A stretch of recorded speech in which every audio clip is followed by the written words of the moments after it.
ধন্যবাদ। হ্যাঁ, বগুড়ার প্রায় সব শ্রেণীর মানুষের আস্থার একটা জায়গা হয়ে দাঁড়িয়েছে সরকারি মোহাম্মদ আলী হাসপাতাল। এই হাসপাতালে আমরা কিন্তু দেখতে পাই যে প্রতিদিন এই শুক্রবার বাদ দিয়ে প্রতিদিন কিন্তু শত শত মানুষ চিকিৎসা নেয়। ৫ টাকা একটা টিকিটের বিনিময়ে এখান থেকে চিকিৎসা নেয় এবং চিকিৎসা নেয় কিন্তু ডাক্তার কিন্তু সবাই ভালো ডাক্তার এখানকার। সবচেয়ে বড় ব্যাপার যে এখান থেকে যে ওষুধটা দেওয়া হয়, এই ওষুধগুলোর ভালো ওষুধগুলোই কিন্তু চলে যায় নার্সদের হাতে। কারণ এখানকার নার্সরা ভালো ভালো ওষুধগুলো নিয়ে নেয়, কিন্তু যারা প্রাপ্য, যাদের জন্য এই ওষুধ প্রাপ্য, তারা ওষুধ পান না।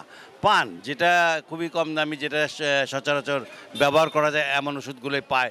তারপরেও কিন্তু এখানে চিকিৎসা সেবা নিয়ে এই প্রেসক্রিপশন দিয়ে তারা কিন্তু আপনার হলো বাজার থেকে ওষুধ কেনেন। এবং আমরা জানি যে বগুড়ার সরকারি মোহাম্মদ আলী হাসপাতাল কিন্তু বগুড়া শুধু নয়, নর্থ বেঙ্গলের জন্য, উত্তরবঙ্গের জন্য একটি আস্থার জায়গা, যেখানে প্রচুর লোক আসে, প্রতিটি উপজেলা থেকে লোক আসে এবং তারা চিকিৎসা সেবার জন্য এখানে বিভিন্ন আপনার ডাক্তার আছে এবং সেই ডাক্তারগুলো তারা তাদের চিকিৎসা সেবা দেয়।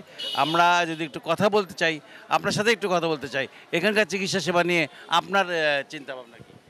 না, এখানে চিকিৎসাটা মোটামুটি ভালো আর কি। যেমন এখানে এটা ৫ টাকার টিকিট করে একটু যে ওষুধপাতি দেয় তাতে আর কি মোটামুটি ভালো। ওষুধগুলো কেমন? ওষুধগুলো একটু ওনারা যে ওষুধগুলো দেয় এগুলোর একটু গিয়ে কম গিয়ে দেয় আর কি, দামি ওষুধটা এখানে দেয় না আর কি। হ্যাঁ, ওষুধ পাওয়া যায় আর কি। শুনছিলেন একজন রোগীর কথা। তিনি বলছিলেন এখানে চিকিৎসা সেবা ভালো এবং এই চিকিৎসা সেবা ভালোর জন্যই কিন্তু সরকারি মোহাম্মদ আলী হাসপাতাল বগুড়া সহ এই আশেপাশের উপজেলার মানুষের কাছে একটা আস্থার স্থান হয়ে দাঁড়িয়েছে। এই ছিল আমার কাছে সর্বশেষ।